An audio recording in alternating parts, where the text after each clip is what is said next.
So I don't know what the light is looking like, but this is kind of almost photographed sort of scenes of York. We are on Skeldergate Bridge, and like all sort of cities really, it's defined by its bridges where we kind of cross the river. So you're looking out towards Ousbridge, and Ousbridge is the most historic of the bridges, insofar as that river crossing there goes all the way back to the Roman period. And it was the sole crossing of the river. It didn't mean it was the only place you could cross the river. They had ferries and ways of getting across, but in terms of an actual bridge, Ousbridge that you're looking at in front of you, that dates from 1810. Its predecessor was there for about 400 years, but we know there's been a bridge there since the Roman period of occupation. So this bridge that we're on now, Skeldergate Bridge, is a relative newcomer. It's a 19th century proposition. It's very nice, very attractive, and of course it provides us a lovely view of the Ouse, the bonding warehouse, the taxation warehouse on the left-hand side, and houses of very early Victorian elegance on the esplanade there, top quality properties. And what's interesting about this particular bridge, it was built when York was still a working port. So you'll notice that the converted property on the left bank here is formerly kind of cargo, so docklands basically. And the big ships were coming right into the centre of York. And this happened until really sort of 1950s, 1960s when it kind of dropped right off. But its heyday had fallen away a long, long time before that.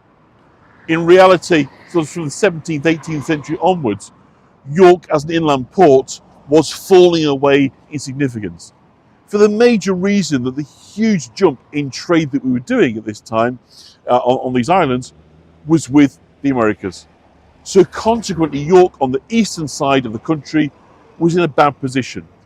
Liverpool, Bristol, places on the western side began to pick up the trade. And so of course they inadvertently became ones associated with the trading people and so forth. So York's heyday as a port sort of predated all of that, but it actually continued operating as a port well into the kind of the 20th century.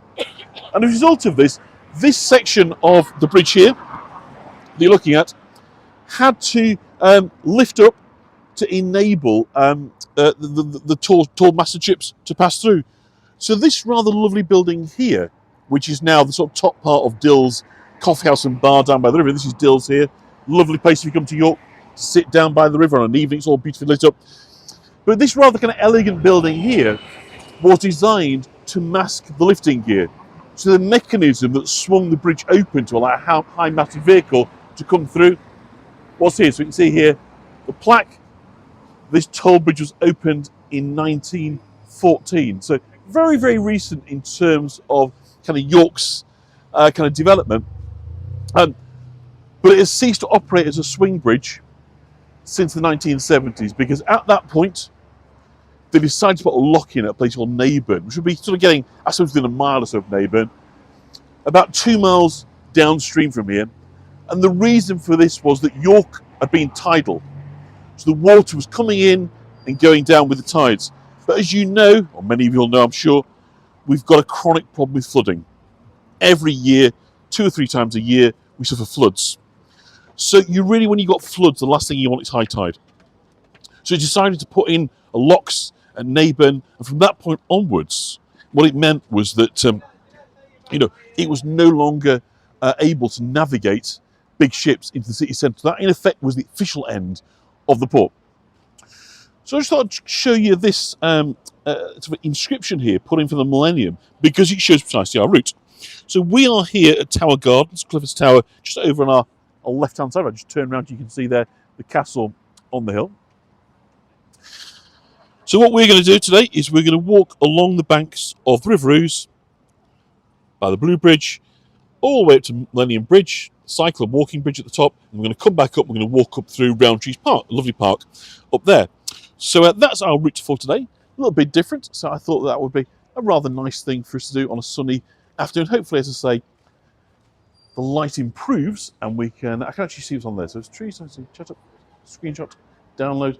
Thank you for helping all of that. I do appreciate that. I'm sure everybody does the help in this community.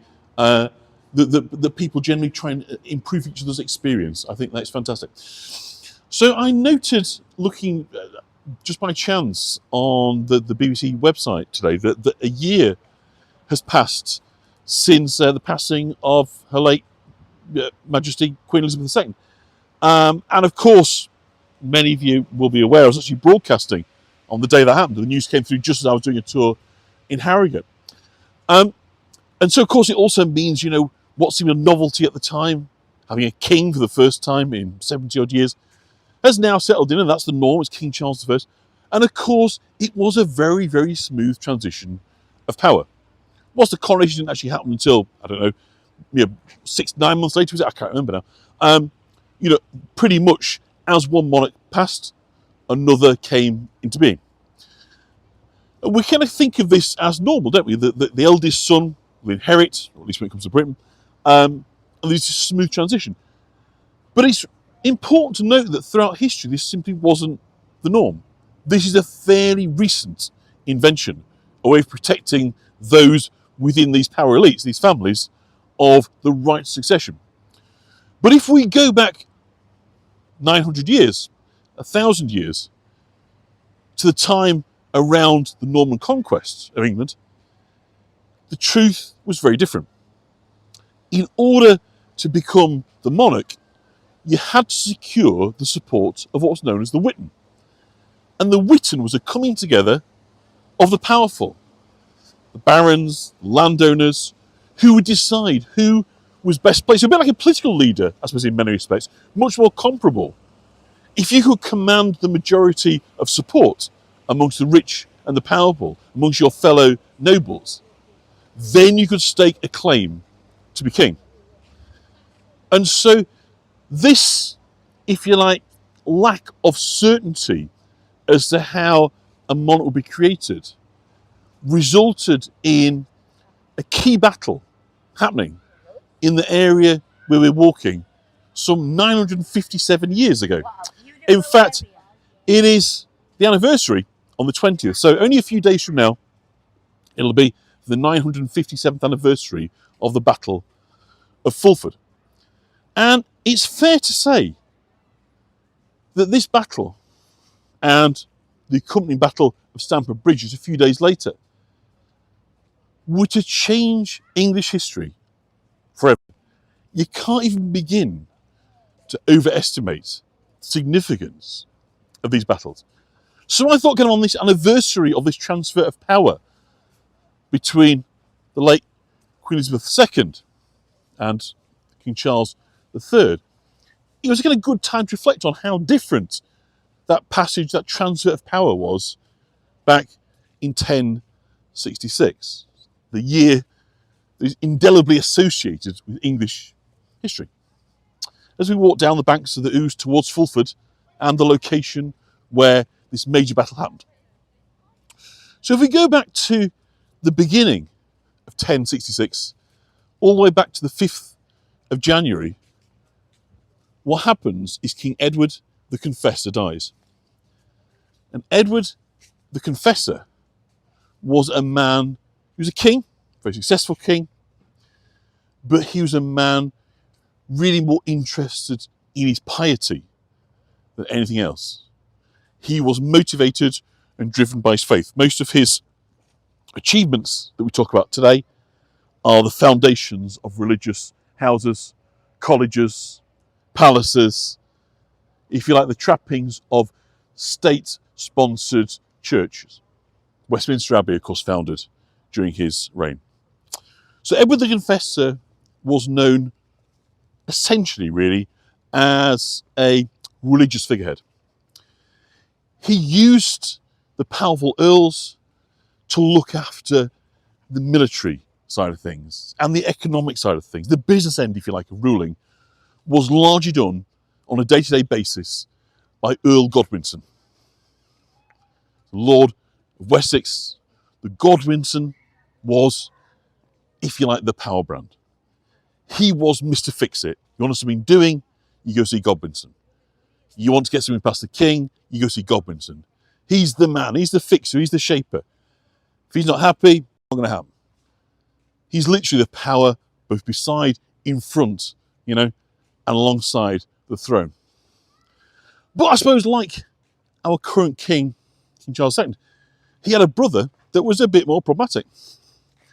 A brother that probably resented a little bit, being the second oldest, not having this power, this influence, this wealth, this recognition, this kind of support.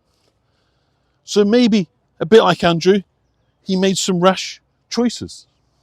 And he ended up becoming, first, an irritation, an embarrassment, and ultimately a threat. So Harold Godwinson decided to take the rather dramatic step of banishing his brother. What that meant, of course, was that Godwinson could not set foot on English soils. He was sent abroad. And so this is a backdrop to what should have been, in Godwinson's eyes, a nice kind of smooth transfer of power. Was in fact nothing like it, because it was clear to Tostig that Edward the Confessor was ageing. There was no obvious son or person to inherit. 12-year-old was kicking around, but no one was seriously going to make a 12-year-old the king, the eighthling. So it was obvious there was going to be an opportunity to press the case. It's said that he visited Duke William in Normandy to say, let's join forces and we can be joint ruler, that Duke William was disinterested. But that when he arrived following this up in Norway and spoke to Harold Hardrada, the son of King Canute, he received an altogether more encouraging welcome. And it would seem that they jointly planned the invasion of Britain. So the occasion of the death of of Edward the Confessor, as they happened at the beginning of 1066. And of course, on the 6th of January was Epiphany, what we now call Twelfth Night, a Christian celebration for the arrival, of course, of the three kings, which comes across Blue Bridge, by the way, with where the two rivers come together. The two rivers of York, the Foss and the Ouse, recently been repainted, which looks rather kind of resplendent. So if I come down here, I'll show you. This is part of York's flood alleviation. We'll come back to 1066 in a minute. So this is the Foss flood barrier. And this is like a flood barrier that comes up and comes down to control the flow of water, because to basically help deal with the problems with the Ouse flooding, we need to use the Foss, if you like, as a basin to take more water, as you might say. Because the problem with the Ouse is everything flows out into it on the way down to the sea. So rivers all the way across the north of England flowing into the Ouse on the way out. So it's forever being kind of topped up. So when it's flooded, you'd need to, obviously we've got floodlands in York, but the Foss barrier really, really kind of helps to kind of manage that. Lovely swan down there. Can we see there? How Rev Dot? There's Rev Dot's on.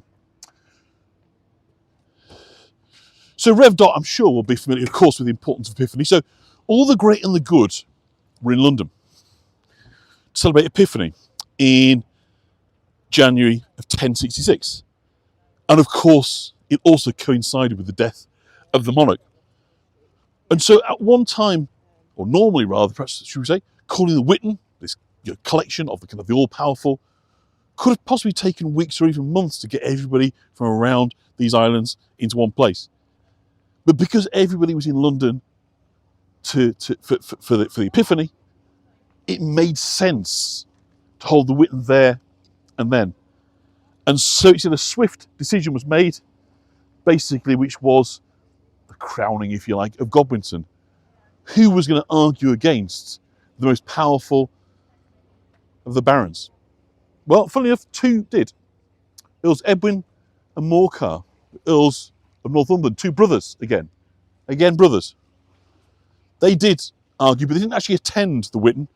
They let their non-attendants do their speaking. And so Godwinson believed he was actually going to be forced to go into battle, the Earls of Northumbria, in order to secure the crown. As it was, actually, he actually ended up marrying the sister of Edwin and Morcar, and so in a kind of roundabout way, they became instead allies. So we've got a situation then that the King of England has died, There is no meaningful, obvious successor by heredity. So the Witan comes together, it chooses Harold Godwinson, so he becomes, the following day, made king in a ceremony at Westminster Abbey. But there are others that believe they have a legitimate claim.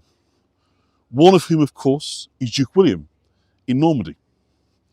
So he believes an oath was made to him by Edward the Confessor that he was the legitimate heir to the English throne. And also, over in Norway, Harald Hardrada, a direct descendant of King Canute, believes that without an obvious successor, it should now pass to his family. And he, in fact, of course, should be, if you like, the claimant for the throne. So in effect, there's three rival claimants.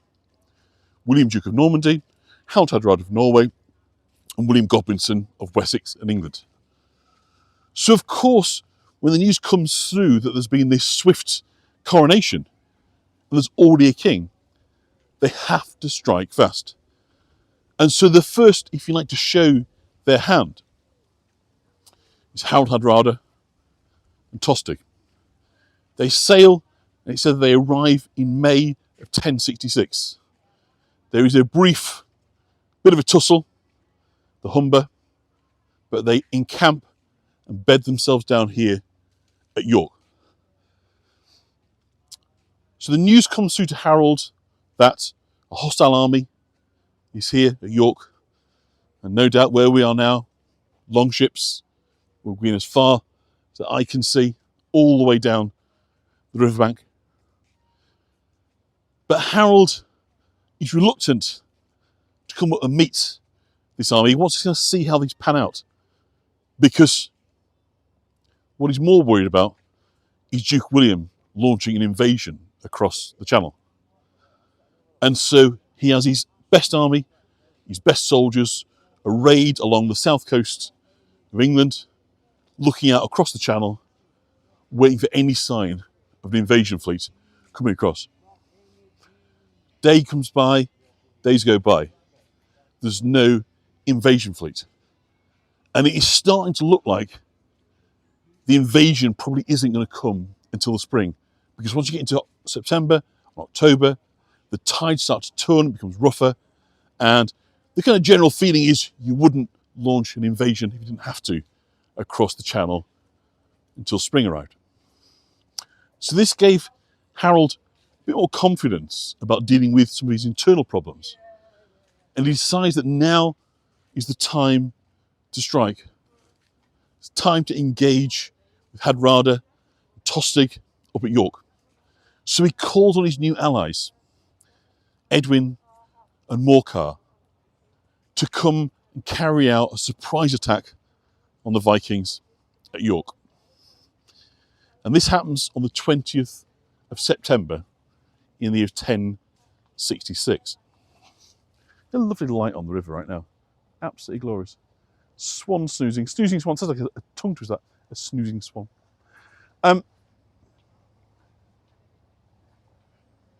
How long did ships fit in the river? So how long do ships fit in the rivers? Well, ships still fit in the river. It's they can't go under the bridges. Tina, I think that's perhaps a better way of answering the question. So since the 1970s, they've not been able to pass beyond Neyburn because there is now no way past the bridges for them. So consequently, the new Millennium Bridge, once again, has made it even harder for them. So 20th September 1066, the English attack.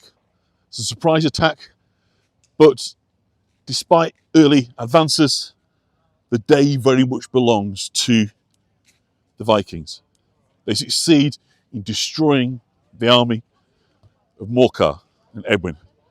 We don't know what the losses were, but it's said to have been very, very heavy. So probably somewhere in the region of 20% plus deaths on the side of Edwin and Morcar. But critically, he's lost very many of his best soldiers. So the Vikings, it's said, received the surrender of Edwin and Morcar on the basis that they didn't come and sack and destroy York. The reason we imagine for that is that Tostig saw this as his natural capital city, so why would he kind of trash his own city? And they retired to a place called Stamford Bridge. which is about 7 miles upstream from where we are now. Sorry, downstream, beg your pardon. And so the news was passed on to Harold Godwinson, the King of England, that his plan had failed. Not only had they not managed to knock out the Vikings in the north, that actually his own forces now were a great deal weaker. He'd suffered very, very heavy losses indeed in the north. And so the luxury of sitting and waiting in the south of England was becoming more perilous by the day. Because, of course, if the Vikings were now to start to march down to the south, they could build up reinforcements, more armaments, more people. And by the time they arrived in the south, they could be stronger. So as the days and weeks passed away and the invasion of the French looked less and less likely, Harold Godwinson decided he really had no choice. He had to go up to the north to take on the Vikings. So, inspired by the events at the Battle of Fulford, he launched a surprise attack on the Viking fleet at Stamford Bridge here in York a mere 6 days later, in September of 1066. And they had a good, strong element of surprise. It worked in that respect. But ultimately, the Viking forces were able to fight back and hold. The shield walls were very strong. But as the day went on, the English managed to break through. It said the blood of the river turned it red. And they fought, and they fought. And by evening, it was clear that the English had managed to score a decisive victory over the Viking forces over Hardrada and Tostig. The threat, if you like, was nullified. So now it was down to two: William of Normandy and Harold Godwinson. But of course, the cost of this victory was immense. Again, like the Battle of Fulford, many of his best soldiers were killed or wounded, exhausted, of course. And it's just as the sun is going down and they're celebrating a famous victory over the Vikings, the news comes through that William had been dreading. Duke William had landed on the south coast with his forces. And so this battle-weary, weakened army had to turn tail to march down 200 miles to the south coast. When they did so, of course, they met the Norman forces, a place called Battle, just outside Hastings, as we know, in October 1066. And we all know how that battle went. A lack of discipline on the part of the English. They were conned by the French into believing the Normans were retreating, so they give up their position on the hill. But really, an awful lot of it was simply the best soldiers weren't available. Those that were exhausted, below par. And so the history of England was forged on that day down the south coast. But in many respects, we can say it was simply a battle too far. That had it not been for having to deal with these two critical battles here at York, some 6 days apart, at Fulford and Stamford Bridge, it may well have been we could have totally repelled the Norman invasion in 1066, and English history would have been completely different. The influence of the French wouldn't have been there. We wouldn't have the medieval period in the way that we think about it. And of course, the line to the throne would have been completely different. So it may well be, of course, that we wouldn't have had Elizabeth II and Charles III. So I thought, I've spent kind of a while sort of explaining that to you, but I thought it was just kind of interesting on the anniversary of the death of one monarch and I suppose the emergence of her successor, to remind you that it isn't always peaceful. And I know that obviously recent events, in the USA with the transfer of power, presidential level, show that the things that we take for granted, the peaceful transfer of power, isn't always the norm. And it is something, of course, we should hang on to and treasure. So what lovely properties that we have on this side of the river. This, of course, is not an area that was developed for merchant shipping. There's rather nice quality Victorian houses for the affluent of Fulford. So we're now walking down towards Millennium Bridge, and you may be able to see just in the distance there, you've got Terry's Tower, the chocolate factory. We're going to come on to chocolate and Rowntrees just a minute. But I'll just tell you about this bridge that we're about to come up to. So this this bridge, let me just take a sip of water. And that's where we're going, because it's still pretty warm, it has to be said. So this is definitely a very nice area to live in York. If you think about locating or looking for where to come and stay while you're here, Fulford down by the river is very well thought of. Very green, plenty of open space, nice walks into the city centre, of course, from here, which we've just done. So we're walking down towards York's newest bridge. We've seen the oldest bridge. We started on Skeldgate Bridge, the bridge of the shield makers. It's a Viking name, Skeldgate, Shieldmaker Street. But we're coming to York's newest bridge, which is the Millennium Bridge. So this was built with part of the kind of Millennium funding project. And so it became, in effect, York's fifth bridge, so 4.5. Depends on how you label Scarborough Bridge, because Scarborough Bridge was built as a railway bridge, and then it became a pedestrian bridge as well. Now the railway's gone, so it's just a pedestrian cycle. So it's kind of, it's been various iterations, but it was never a road bridge. The next road bridge down from here is down at Bishopthorpe, across the river of the A64. So this is, if you like, the last bridge in central York. So when it was decided that they were going to build a bridge down here to connect South Bank with University in Fulford, there was a sense that, great, fantastic, how much easier it would be to drive, not only driving to York to cross the river. So when the news came through that, no, this wasn't going to be a bridge for motorists, but simply for pedestrians and cyclists to connect two communities that, despite the fact of living very close to one another, actually to walk between the two would have been several miles. And of course, those that believe you're able to drive everywhere all the time, whenever you want to, were aghast at this. The thought of going to all the expense and time of building a bridge that wasn't going to be for them felt like a huge missed opportunity.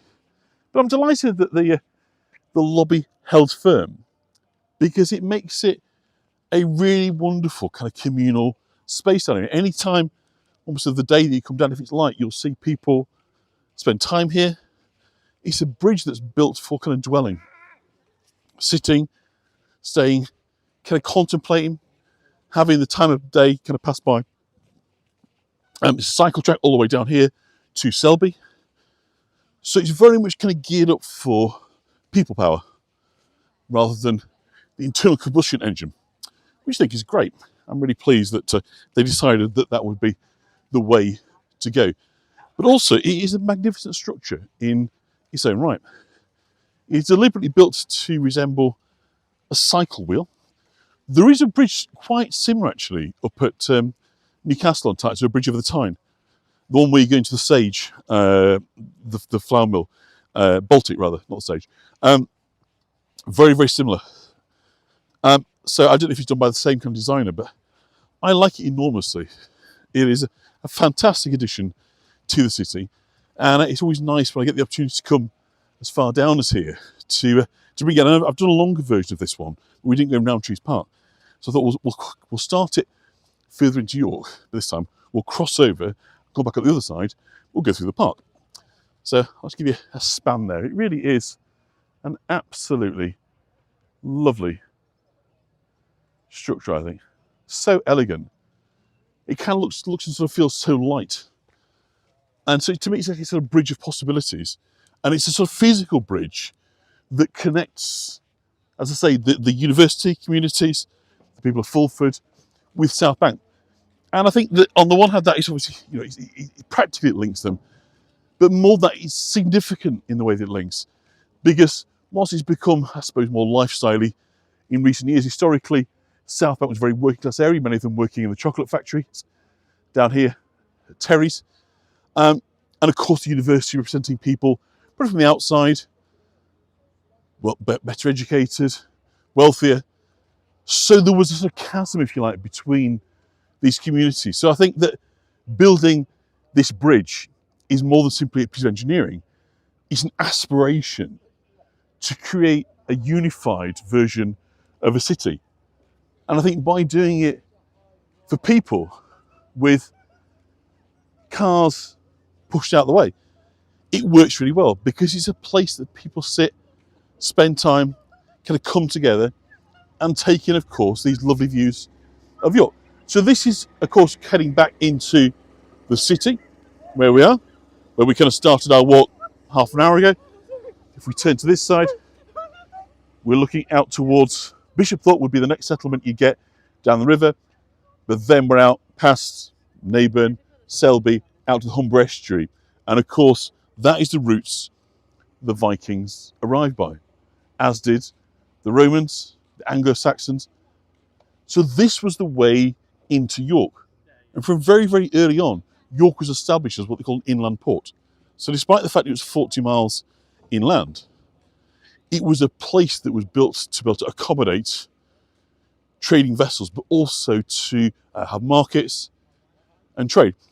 Because we tend to think about, of course, invasion and places being conquered as a kind of a one-way journey, insofar as that people come, they take by force, establish themselves, and then that's that.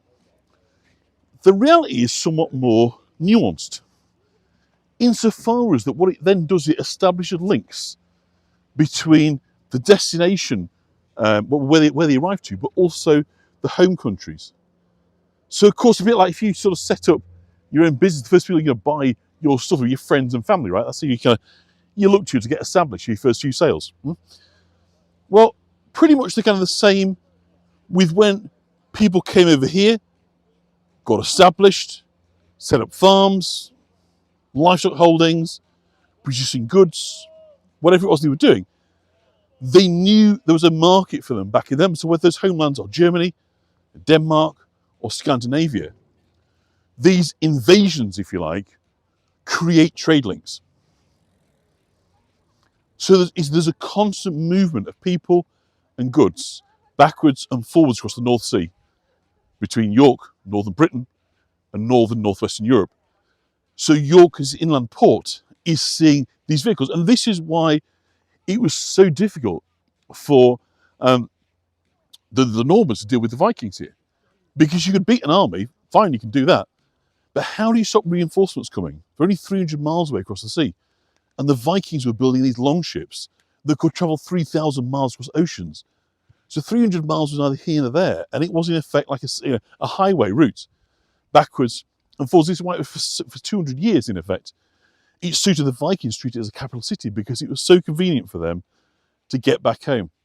So this movement of goods and people backwards and forwards, cultural exchange, trade exchanges, was actually a kind of full feature of the establishment of York. And so the river was always utterly sort of central to that. The river, of course, in any city, that you're based around a river, aren't you? Because of source of water, and often early on fishing and so forth. You very rarely get cities that haven't got a river running through them. So rivers, if you like, shape the identity, the topography of places. And so on this other side of the river, what we had all the way down this side of the river was factories, industrial workshops. It's a very industrial area, and this is always the case. So it tends to be, historically, it's always the case. Because industry, particularly factories, use a lot of water. Cooling of machines or washing of raw materials, whatever it is. They're very kind of water hungry, the old sort of factories. And so it's most unusual that this site here, there's a park, isn't a former industrial area. And there's a reason for that. And there's a reason why this is Rowntrees Park. Now, Rowntrees were an incredibly successful chocolate family here in York. Most famously developed the Kit Kat, invented here in York. But lots and lots of confectionery. Joined up with the toffee makers of Halifax to be Rowntree Macintosh for many years. before they were bought out by Nestle. One time, Rowntrees employed, I think, about 15,000 people in York. There's a factory here, but it's a downside smaller, maybe a tenth of that size. And I suppose it won't be long until they pull out altogether. But for many, many years, Rowntrees were one of 2 or 3 major employers in York in confectionery. But where we are now, this is Terry's territory. The factory tower that we saw just behind us, 5 minutes walk away from here. So the lovely story of Rowntree Park, cynical, as you might sort of call it, was that this was deliberately acquired, this land, by the riverside, by the Rowntree family, because they knew that Terrys were looking to move from where they were located up near Bishopthorpe Road and Clementhorpe area to a site further down the river. And so the Rowntrees quietly acquired this piece of land, which was suited Terrys beautifully, made it a public park and gifted it to the city in an act of what you might call industrial spite. So this is how Rowntree Park came to be founded, which I think is rather amusing. Didn't really sort of put them off, Terry's. They ended up building a fabulous Art Deco factory about maybe a quarter of a mile further down from where we are now. But no doubt at the time, they would have been deeply aggrieved their preferred site here by the river had been snatched from them by the Rowntrees family. Very sneaky indeed, but quite typical of the sort of thing that happens when you've got rivals working side by side. Because throughout the 19th and the 20th century, York was inseparable from these chocolate factories. Terrys of York, Rowntrees of York were probably, whereas now people might say York, a historic city, a beautiful city, tourist city, go back 50 years and they're more likely to say, oh yes, Terry's Chocolate City. Such was York's association with the chocolate industry that that's what people would have said about us. And so, of course, these were the major employers, and this is particularly women. And I'm not making a sort of political point there, but an awful lot of kind of part-time work. A lot of people just kind of packers, and so there's also Craven's confectionery factory as well. So major employers of women, and a huge industry and huge amounts of sales. And so Rowntree Park, as I say, grew out of industrial kind of competition. But the people benefited because we ended up with this rather fine and now extremely mature park. Chocolate Wars, absolutely. That is very, very close to the city centre. A lot more formal, say, than the museum garden. Nothing is historic. But what's nice about this park is it is distinct. We'll come and have a look at the lake in a minute, although it's covered in algae. It's not looking its best. What's nice about this is it's kind of compartmentalised, is this park. So distinct or different sections of it. In fact, when I was working for the council, we got some lottery money, and I'm putting a little outdoor amphitheatre stage just down here. So on summer evenings, they have performances down here, a little stage that we had built. And so for everything from music concerts have been outdoor Shakespeare, a variety of kind of uses. But ultimately, parks are for people, aren't they? For being used, which I think is the kind of primary purpose. We have this little stage built here, and this kind of natural raised amphitheatre for sitting down here. And I thought they were devout Quakers. Yeah, they are devout Quakers, but that was the owners. That didn't stop the managers being a bit sneaky.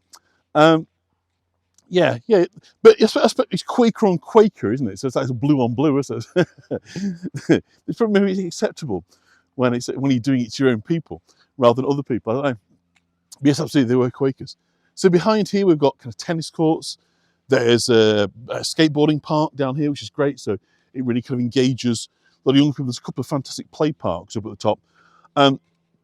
Lovely Weeping Willow here in the distance.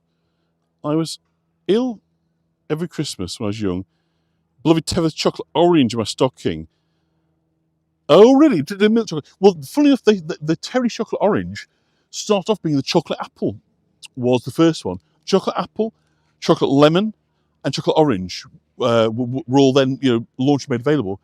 And it was then after the war, the First World War this is, not the Second World War, there was a sugar shortage. And so consequently, they decided they had to kind of focus their resources on one product. And so they decided to go with the chocolate orange. But it wasn't the first one, chocolate apple. So Terry's chocolate apple was the first one, but the chocolate orange became the one that became synonymous with the name. But also, of course, Terry's, Neapolitan chocolates, Spartans, All Gold. You know, at their time and in their day, they really were, you know, any sort of confectioners in Britain. I mean, news agents you could go into and buy a box of chocolates. Anywhere up and down the land, you'd have found Terry's of York. So people were incredibly familiar with this name, this brand, Terry's of York. And Terry's chocolate orange is still globally available. It's no longer, hasn't been made in York for many a year, which is rather disappointing. But there you go.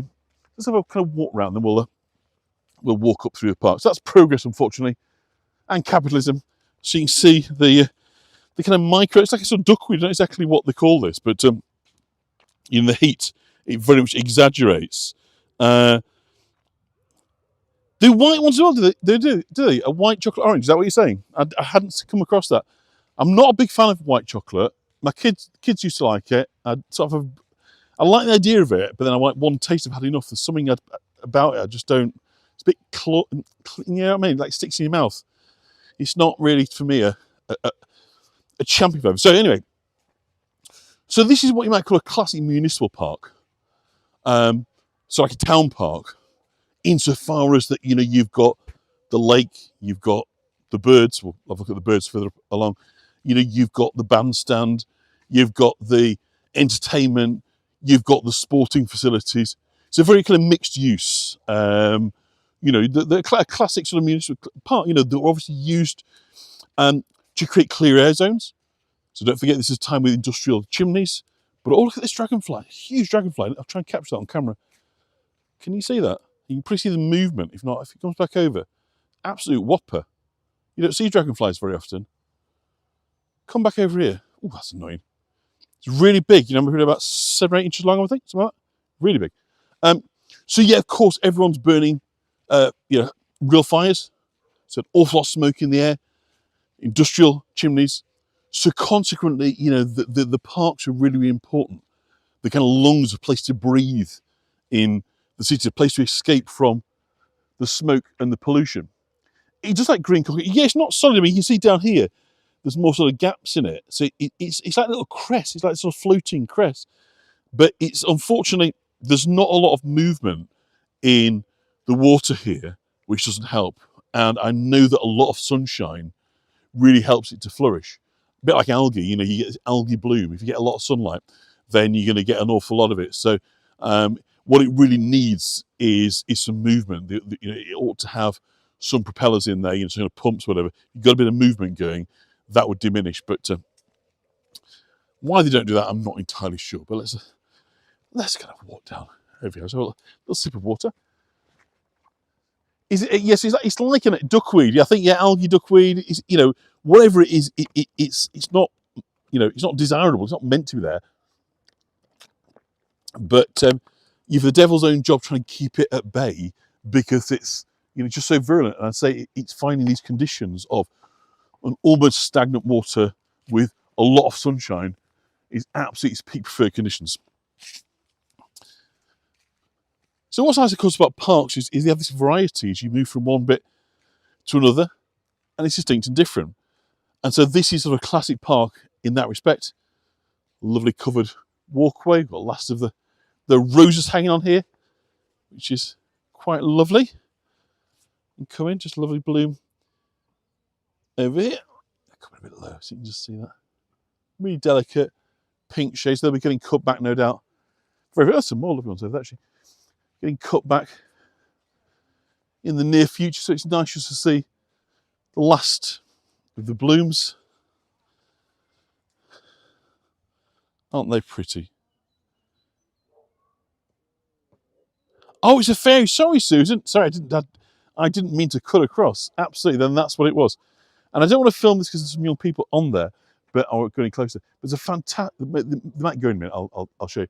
There's a fantastic, I want to say, chess piece In fact, it is a chess piece that is an absolute like catnip to kids.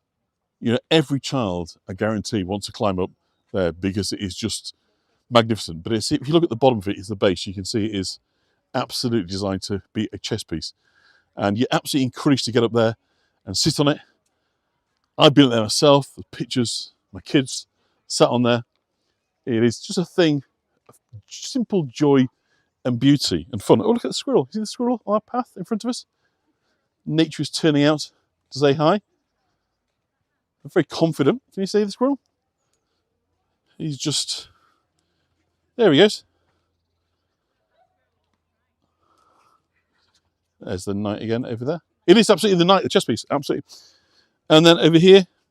And again, just nice for kids to bring mine down here when little. I used to live very near here at the time. And a little path to explore and go around. And it's just nice, isn't it? Just putting in a little few simple touches. Kids love nothing better than following a little maze, following the path, the hidden treasure in the middle. So again, more tennis courts over here. So lots of communities being served from little ones. Old people want to sit with the pergola, relax. Mums with prams. Old people taking the stroll. Which is what park should be, you know, something for everybody. Teenagers got a skate park over there. There's basketball courts. You know, there's play equipment for younger children. Absolutely, to me, you know, the epitome of what park should be is provision. And of course, they're under threat. You know, one by one, up and down the country, councils are saying they simply can't manage after 13 years of budgetary cutbacks. Everything's pared to the bone. And so we know that places like this will suffer. Unless citizens can get organised and can fundraise themselves, we know that the provision of council funding for places like this is on the wane. And I think it'd be a great tragedy if we don't come together and find ways of preserving places like this. Because it's not that they're unique, it's that they're for everybody. And I think that that's something that we've lost a sense of in recent decades, as so much of the public has become the private. You walk into a shopping centre these days and you see private security guards. You're no longer in public spaces, you're in private spaces. So many little pockets of land, rights of way, are being closed off to us.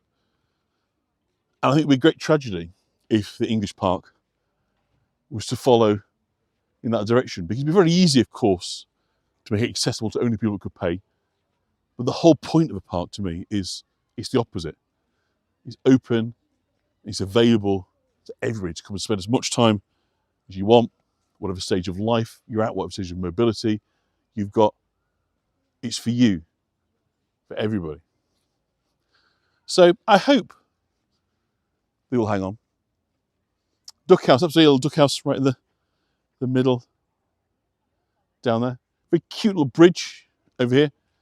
I'll play poo sticks so you can see there's no movement on the water. It took about 3 hours. So I'm not convinced. It'd be a very exciting game of poo sticks, but nonetheless, very cute little brick bridge.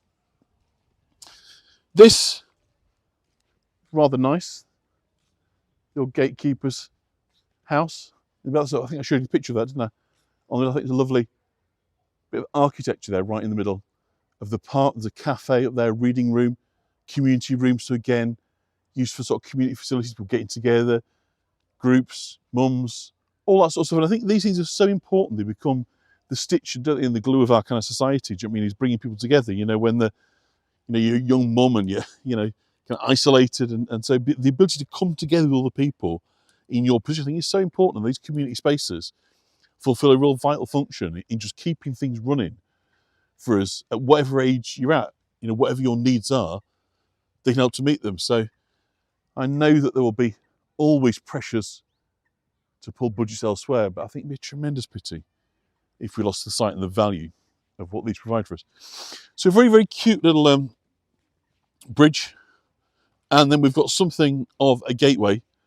And inside is a tribute to the workers of Rowntree family that lost their lives in the wars of the 20th century. So we'll just take a moment. You look at lovely autumnal colours. It's so interesting to juxtapose. Obviously, look how blue the sky is, so how warm it is out here. But yet at the same time, we've got leaves that are taking on their autumnal hue. It's always a miracle. I mean, I know it's just the chloroform is just kind of receding, but there's something, I think, utterly transfixing and mesmerising about green turning to red and copper and these kind of shades, these hues, this colour palette.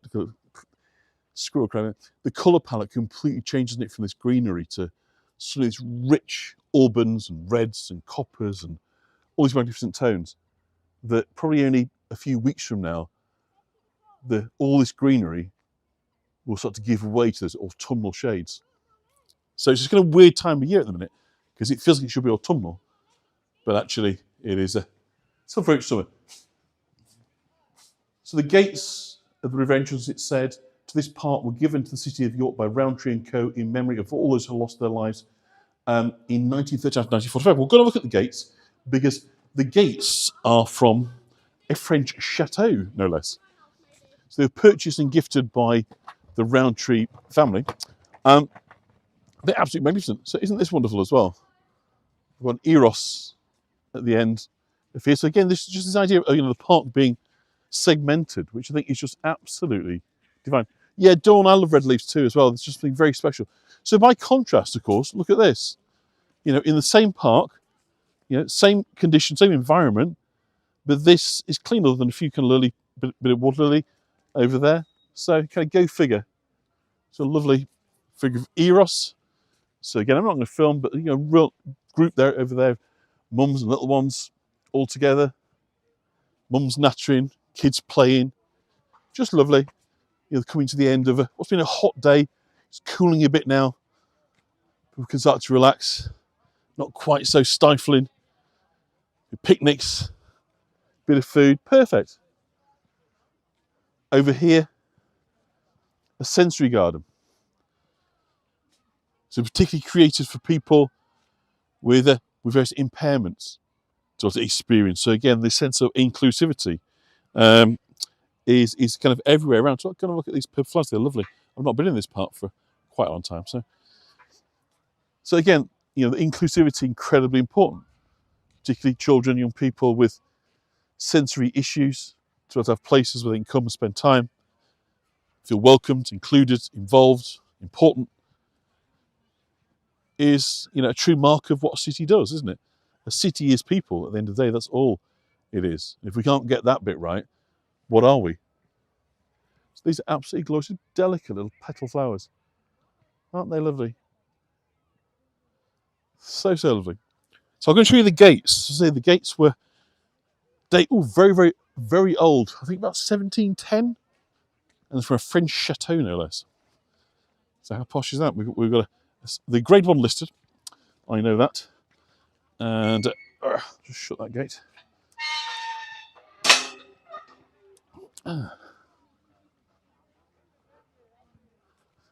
So again, more. It is. It's very near to where you are, Leslie. It's literally about 5 minutes walk away. So if you have time, I know your holiday's coming to a close, but it's very, very close. And very much like the London parks, insofar as used exactly the same sort of way. Everybody can find a little corner for themselves to have their little bit of the park, which is how it should be, isn't it? So yeah, absolutely glorious. Look at these blooms over here.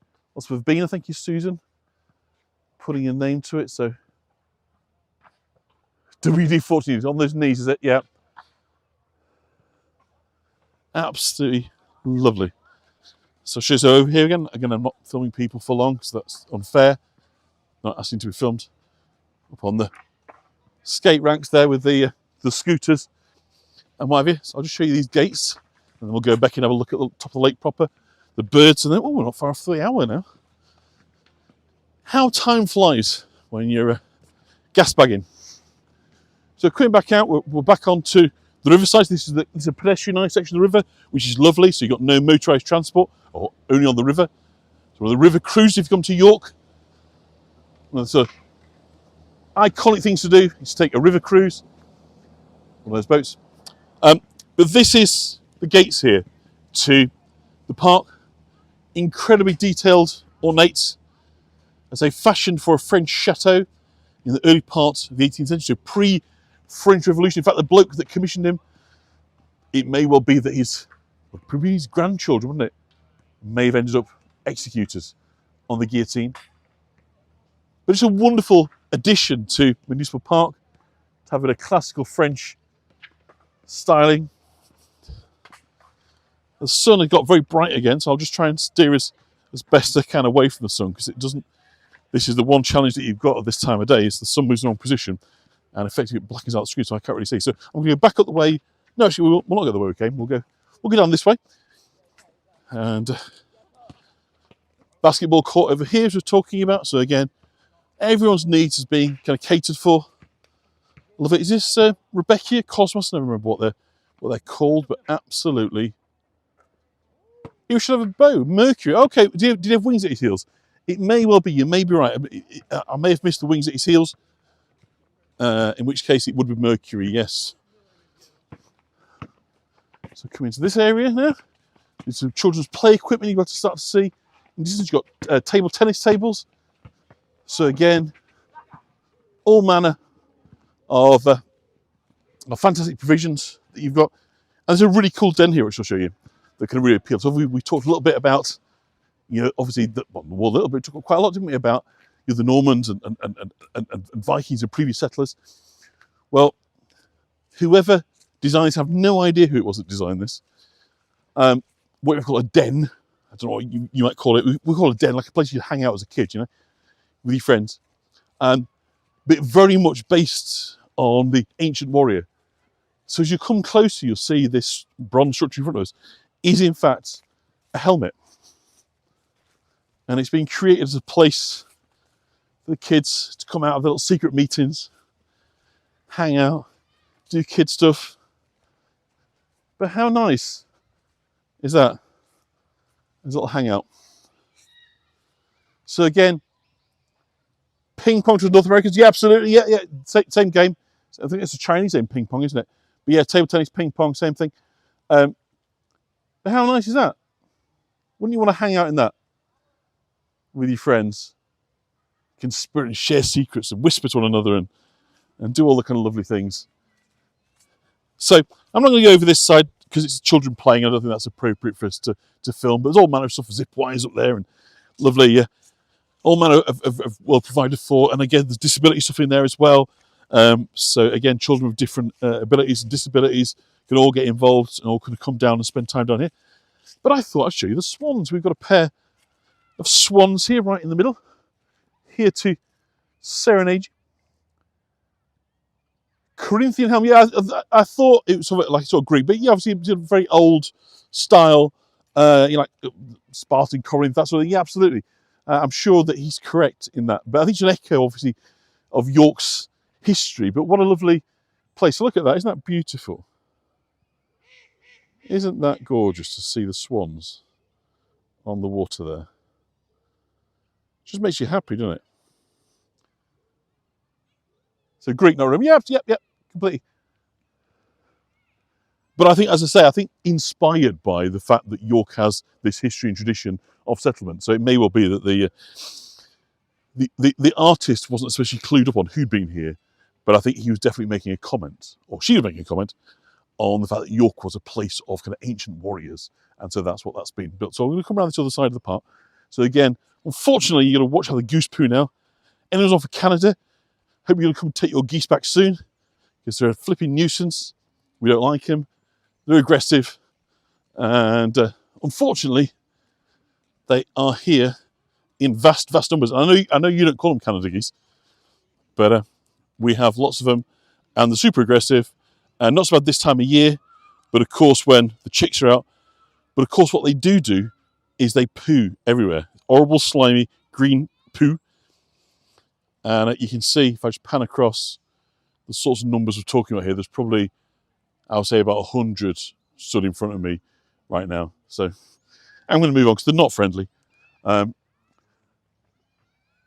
No goose love for you. No goose love for me. To eat them, but we don't eat Canada geese. There are varieties of goose that are bred for eating, but we don't eat what they call the Canada geese. So there you go. Go figure. But unfortunately, they do this smelly, slimy green poo that is it's about the size of dog poo, because they're big. So it's not like a little few pellets here and there.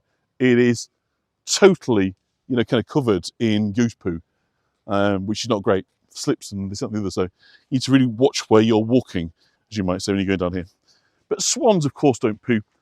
They are grey squirrels and menace. They're very cute. As menaces go, they're on the cute end of the spectrum, I would say. But yes, of course, they are. If you get them in your house, of course, they can be nightmares. So again, see what I'm talking about here. It's just like people's not collecting their dogs, but unfortunately, it's just goose fecal matter, which isn't the nicest thing to focus on, but they're lovely. Do you know, Leslie, that you're probably right? It probably certainly adds to the kind of rich bacterial stew.